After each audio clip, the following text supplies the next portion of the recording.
السلام علیکم ناظرین، آپ دیکھ رہے ہیں سچی بات۔ ملک کی سیاست اس وقت ایک ایسے موڑ پر کھڑی ہے جہاں دوست اور دشمن کی پہچان مشکل ہو چکی ہے۔ ہر جماعت اپنی بقا کی جنگ لڑ رہی ہے، مگر کچھ جماعتوں نے اپنی سیاست کو اس نیج پر لا کر کھڑا کیا ہے جہاں قومی مفاد پس سے پشت چلا گیا ہے اور ذاتی مفاد کو وطن سے بھی مقدم سمجھا جا رہا ہے۔ پاکستان تحریک انصاف کی حالیہ حرکت اور بیانات نے عام شہریوں کو سوچنے پر مجبور کر دیا کہ کیا واقعی یہ جماعت ملک کی بہتری کے لیے سیاست کر رہی ہے یا پھر اسے کسی بیرونی ایجنڈے کے تحت چلایا جا رہا ہے۔ پاکستان کے اداروں کو کمزور کرنے کی کوشش، نوجوان نسل کو بغاوت پر اکسانا، بیرون ملک بیٹھ کر ملک کے خلاف پروپیگنڈا اور اپنے کارکنوں کو اداروں سے ٹکرانے پر اکسانا، یہ سب کچھ صرف اختلافات رائے یا سیاسی مخالفت نہیں کہا جا سکتا۔ یہ وہ طرز عمل ہے جو ماضی میں ہمارے دشمن ملک اپناتے رہے اور آج بدقسمتی سے وہی رویہ ایک پاکستانی سیاسی جماعت اپنا رہی ہے۔ تحریک انصاف کے رہنما بار بار ریاستی اداروں، افواج پاکستان، عدلیہ اور پولیس کے خلاف ایسی زبان استعمال کرتے ہیں جو کسی دشمن ملک کی میڈیا میں بھی کم ہی سننے کو ملتی ہے۔ کیا یہ حب الوطنی ہے یا پاکستان کے نوجوانوں کو یہ سکھایا جانا چاہیے جو ادارے ملک کے تحفظ کی ضمانت ہیں انہیں گالیاں دیں، یا کیسا انقلاب ہے جو صرف توڑ پھوڑ، گالم گلوچ اور ملکی ساکھ کی تباہی پر مبنی ہو؟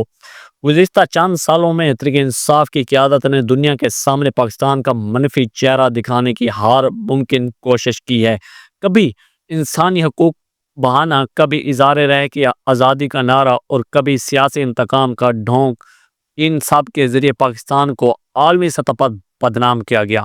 ملک میں رہ کر ملک کی خامیاں بیان کرنا ایک حد تک قابل قبول ہوتا ہے، لیکن بیرون ملک میں جا کر اپنے ہی وطن کو ظالم، جابر اور فاسٹ ریاست کہنا دراصل ایک منظم ایجنڈے کا حصہ دکھائی دیتا ہے۔ سوال یہ ہے کہ اگر واقعی تحریک انصاف ایک قومی جماعت ہے تو پھر ان کا بیانیہ قومی کیوں نہیں؟ ریاستی اداروں سے دشمنی کس ایجنڈے کا حصہ ہے؟ کیا سیاسی مفاد کے لیے ہم ملک کی ساکھ داؤ پر لگائیں گے؟ کیا اقتدار میں نہ آنے کی صورت میں ملک کو اپنا بدنام کرنا درست ہے؟ ایک اور خطرناک پہلو یہ ہے کہ تحریک انصاف کا میڈیا سیل سوشل میڈیا پر مسلسل ایسے پیغام پھیلا رہا ہے جو نوجوانوں کو ریاست کے خلاف اکساتا ہے۔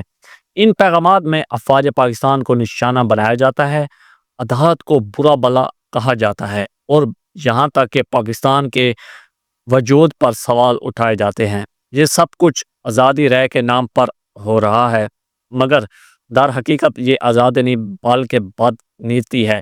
اس جماعت نے احتجاج کے نام پر سرکاری عمارتوں کو جلایا، یادگار مسمار کی، پولیس اہلکاروں پر حملے کیے اور عوامی عملہ کو نقصان پہنچایا۔ ان واقعات نے دنیا بھر میں پاکستان کے بارے میں کیا تاثر دیا؟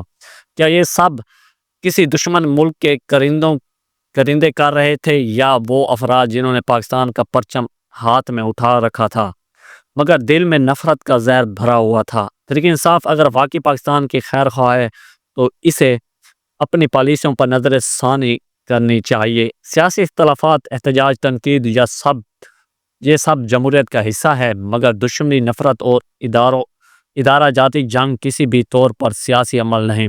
اگر کوئی جماعت یہ سمجھتی ہے کہ صرف وہی محب وطن ہے، باقی سب غدار ہیں، تو یہ سوچ خود ایک بڑی گمراہی ہے۔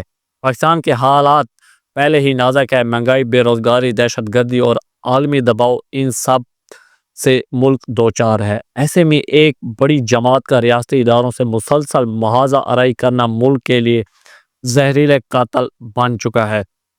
اب وقت ہے کہ عوام کو بھی یہ سمجھنے کا مخصوص نعرہ لگانا، ویڈیو بنانا اور سوشل میڈیا پر جنگ جیتنے سے نہ ملک بنتے ہیں نہ نظام چلتا ہے۔ قوم کو چاہیے کہ وہ سیاسی شعور کے ساتھ ساتھ قومی شعور بھی اپنائیں۔ ہمیں ان جماعتوں سے سوال کرنا ہوگا جو اقتدار کی خاطر ملک کو تباہ کرنے پر تلی ہوئی ہیں۔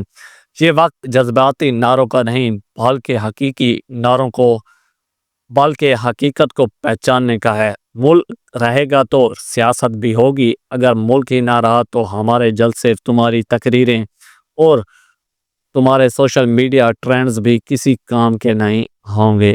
انشاءاللہ ملتے ہیں نیکسٹ ویڈیو میں۔